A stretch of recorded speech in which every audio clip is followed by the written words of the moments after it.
Hi friends, ಎಲ್ಲರಿಗೂ ನಮಸ್ಕಾರಗಳು. ಕಸ್ತೂರಿ ರಶ್ಮಿ ಚಾನಲ್ಗೆ ಸ್ವಾಗತ. ನಾನಿವತ್ತು ಮಂಗಳೂರು ಶೈಲಿಯಲ್ಲಿ ಬದನೆ ಸಾರು ಮಾಡ್ತಾ ಇದ್ದೇನೆ. ಬನ್ನಿ ಫ್ರೆಂಡ್ಸ್, ಇದನ್ನು ಶುರು ಮಾಡುವ. ನಾನಿಲ್ಲಿ ಕುಕ್ಕರಲ್ಲಿ 1 ಕಪ್ನಷ್ಟು ಹೆಸರು ಬೇಳೆಯನ್ನು ಈಗ ಬೇಯಲಿಕ್ಕೆ ಇಡ್ತಾ ಇದ್ದೇನೆ. ಮುಚ್ಚಳವನ್ನಿಟ್ಟು ಬೇಯಲಿಕ್ಕೆ ಇಡುವ. ಈಗ ನಾನು ಇಲ್ಲಿ ಬದನೆಯನ್ನು ಈ ರೀತಿಯಾಗಿ ಕಟ್ ಮಾಡಿ ಇಟ್ಕೊಂಡಿದ್ದೇನೆ. ಇದನ್ನು 2-3 ಸಲ ನೀರಿನಲ್ಲಿ ಚೆನ್ನಾಗಿ ತೊಳಿಬೇಕು. ಸ್ವಲ್ಪ ಹೊತ್ತು ನೀರಿನಲ್ಲಿ ಹಾಗೆ ಬಿಡಬೇಕು, ಆವಾಗ ಅದರ ಕಣೆರೆಲ್ಲ ಚೆನ್ನಾಗಿ ಬಿಡುತ್ತೆ. ಈಗ ನಾನು ಗ್ಯಾಸ್ ಸ್ಟವಲ್ಲಿ ನೀರನ್ನು ಕಾಯಲಿಕ್ಕೆ ಇಟ್ಟಿದ್ದೇನೆ. ಅದಕ್ಕೆ ಈಗ ಹುಳಿ ಹಾಕ್ತಾ ಇದ್ದೇನೆ. ಈಗ ಉಪ್ಪನ್ನು ಹಾಕ್ತಾ ಇದ್ದೇನೆ.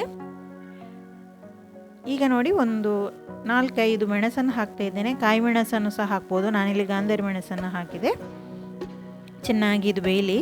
ಈಗ ನಮ್ಮ ಬದನೆ ನೀರೆಲ್ಲ ನೋಡಿ ಈಗ ಚೆನ್ನಾಗಿ ಬಿಟ್ಟಿದೆ, ಕಣೆರೆಲ್ಲ ಚೆನ್ನಾಗಿ ಬಿಟ್ಟಿದೆ ನೋಡಿ. ಈ ರೀತಿಯಾಗಿ ಇದನ್ನು ತೆಗೆದು 2 ಸಲ ತೊಳೆದ್ರೆ ಸಾಕು.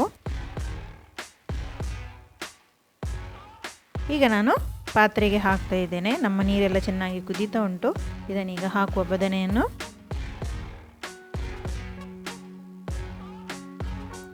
ಒಂದು ಸಲ ಸ್ಪೂನನ್ನು ಹಾಕಿ ಹೀಗೆ ತಿರುಗಿಸಿದ್ರಾಯಿತು. ಈಗ ಇದು ಮುಚ್ಚಳವನ್ನು ಇಟ್ಟು ಬೇಯಲಿಕ್ಕೆ ಇಡುವ. ಈಗ ನಾನು ಒಂದು ಕಡಾಯಿಯಲ್ಲಿ ಎಣ್ಣೆಯನ್ನು ಹಾಕಿದೆ. ಅದಕ್ಕೆ ಈಗ 7-8 ಮೆಣಸನ್ನು ಹಾಕಿ ಫ್ರೈ ಮಾಡ್ತಾ ಇದ್ದೇನೆ.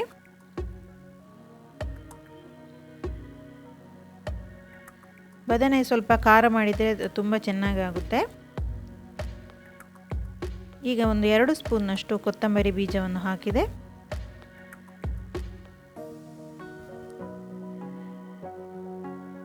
ಈಗ 1 ಸ್ಪೂನಷ್ಟು ಉದ್ದಿನ ಬೇಳೆಯನ್ನು ಹಾಕಿದೆ. ಸ್ವಲ್ಪ 1/4 ಸ್ಪೂನಷ್ಟು ಮೆಂತೆಯನ್ನು ಹಾಕಿದೆ. 1 ಸ್ಪೂನಷ್ಟು ಜೀರಿಗೆಯನ್ನು ಹಾಕಿದೆ.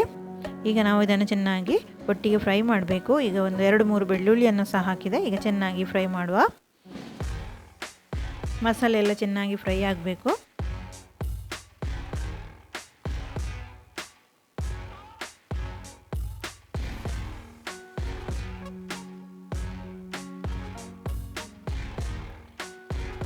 ಈಗ ಸಾಕು ಫ್ರೆಂಡ್ಸ್, ಈಗ ಚೆನ್ನಾಗಿ ಫ್ರೈ ಆಯಿತು. ನಾವೀಗ ಇದನ್ನು ಮಿಕ್ಸಿ ಜಾರಿಗೆ ಹಾಕುವ.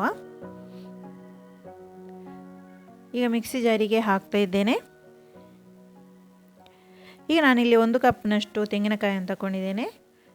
ಈಗ ಸ್ವಲ್ಪ ಕಮ್ಮಿ ತೆಂಗಿನಕಾಯಿ ಹಾಕಿದರೆ ತುಂಬಾ ಟೇಸ್ಟಿ ಆಗುತ್ತೆ ಬದನೆ ಸಾರು. ಸ್ವಲ್ಪ 1 ಟೀ ಸ್ಪೂನ್ನಷ್ಟು ಅರಶಿನವನ್ನು ಹಾಕಿದೆ. ಸ್ವಲ್ಪ ನೀರನ್ನು ಹಾಕಿ ಈಗ ನಾವು ನೈಸಾಗಿ ಗ್ರೈಂಡ್ ಮಾಡುವ. ಈಗ ಗ್ರೈಂಡ್ ಆಯಿತು. ನಮ್ಮ ಬದನೆ ಬೆಂದಿದೆ ಅಂತ ನೋಡುವ. ಈಗ ಚೆನ್ನಾಗಿ ಬೆಂದಿದೆ. 1 ಸ್ಪೂನ್ ಹಾಕಿ ಇದನ್ನು ಸ್ವಲ್ಪ ಕೈ ಆಡಿಸುವ. ಈಗ ನಾವು ಕುಕ್ಕರ್ನಲ್ಲಿ ಬೇಯಲಿಕ್ಕಿಟ್ಟಂತ ನಾನೀಗ ಹೆಸರು ಬೇಳೆಯನ್ನು ಹಾಕ್ತಾ ಇದ್ದೇನೆ. ಚೆನ್ನಾಗಿ ಬೆಂದಿದೆ. ನಾನೀಗ ಬದನೆಗೆ ಹಾಕ್ತಾ ಇದ್ದೇನೆ. ಮಿಕ್ಸ್ ಮಾಡುವ ಸ್ವಲ್ಪ. ಈಗ ನಾನು ಕಡ್ದಿಟ್ಟಂತಹ ಮಸಾಲೆಯನ್ನು ಹಾಕ್ತಾ ಇದ್ದೇನೆ. ಇದು ಬದನೆ ಸಾರು ಯಾವಾಗಲೂ ಸ್ವಲ್ಪ ನೀರಾಗಿದ್ದರೆ ತುಂಬಾ ಟೇಸ್ಟಿ ಆಗುತ್ತೆ. ಸ್ವಲ್ಪ ನೀರನ್ನು ಆ್ಯಡ್ ಮಾಡಿದೆ. ಇದಕ್ಕೆ ಈಗ ಚೆನ್ನಾಗಿ ಮಿಕ್ಸ್ ಮಾಡುವ.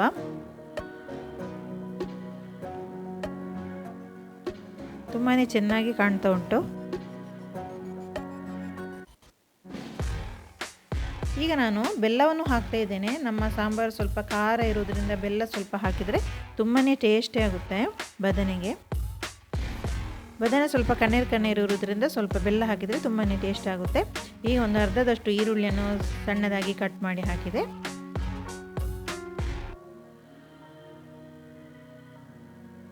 ಈಗ ರುಚಿಗೆ ತಕ್ಕಷ್ಟು ಉಪ್ಪನ್ನು ಹಾಕ್ತಾ ಇದ್ದೇನೆ. ಚೆನ್ನಾಗಿ ಮಿಕ್ಸ್ ಮಾಡುವ.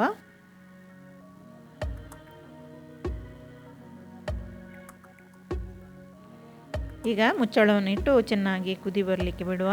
ಚೆನ್ನಾಗಿ ಕುದೀಲಿ. ಇಲ್ಲಿ ನಾನು ಗ್ಯಾಸ್ ಸ್ಟವಲ್ಲಿ ಎಣ್ಣೆಯನ್ನು ಕಾಯಲಿಕ್ಕೆ ಇಟ್ಟಿದ್ದೇನೆ. ಈಗ ಇದಕ್ಕೆ 4 ಬೆಳ್ಳುಳ್ಳಿಯನ್ನು ಜಜ್ಜಿ ಹಾಕಿದೆ. ನಾವು ಬದನೆಗೆ ಒಗ್ಗರಣೆಯನ್ನು ರೆಡಿ ಮಾಡುವ. ಈಗ 1 ಮೆಣಸನ್ನು ಕಟ್ ಮಾಡಿ ಹಾಕಿದೆ. ಚೆನ್ನಾಗಿ ಫ್ರೈ ಆಗಲಿ. ಈಗ ಕರಿಬೇವಿನ ಸೊಪ್ಪನ್ನು ಹಾಕಿದೆ, ಎಲೆಯನ್ನು ಹಾಕಿದೆ. ಈಗ 1 ಸ್ಪೂನಷ್ಟು ಸಾಸಿವೆಯನ್ನು ಹಾಕ್ತಾ ಇದ್ದೇನೆ. ಸಾಸಿವೆ ಚಟ್ಪಟ ಅಂತ ಆಗುವಾಗ ನಮ್ಮ ಈಗ ಒಗ್ಗರಣೆ ರೆಡಿ ಆಯಿತು ಫ್ರೆಂಡ್ಸ್. ಈಗ ನಮ್ಮ ಬದನೆ ಎಲ್ಲ ಕುದಿ ಬಂದು ಆಗಿದೆ. ಈಗ ನಾವು ಒಗ್ಗರಣೆಯನ್ನು ಇದಕ್ಕೆ ಹಾಕುವ. ಈಗ ನಮ್ಮ ಬದನೆ ಸಾಂಬಾರು ರೆಡಿ ಆಯಿತು. ಇದನ್ನು ಸರ್ವ್ ಮಾಡುವ. ತುಂಬಾ ಟೇಸ್ಟಿಯಾಗುತ್ತೆ. ಯಾವುದೇ ಸಾರು, ಚಪಾತಿ, ಪೂರಿ, ಅನ್ನ ಯಾವುದಕ್ಕೂ ಸಹ ಇದು ತುಂಬಾ ಟೇಸ್ಟಿಯಾಗುತ್ತೆ. ಮಂಗಳೂರು ಶೈಲಿಯಲ್ಲಿ ಇವತ್ತು ಮಾಡಿದಂಥ ಈ ರೆಸಿಪಿ ಬದನೆ ಸಾಂಬಾರ್ ರೆಸಿಪಿ ನಿಮಗೆ ಇಷ್ಟವಾದರೆ ಪ್ಲೀಸ್ ಲೈಕ್ ಮಾಡಿ ಮತ್ತು ಫ್ಯಾಮಿಲಿ ಫ್ರೆಂಡ್ಸ್ ಜೊತೆ ನನ್ನ ಈ ವಿಡಿಯೋವನ್ನು ಶೇರ್ ಮಾಡಿ. Thank you for watching. Bye.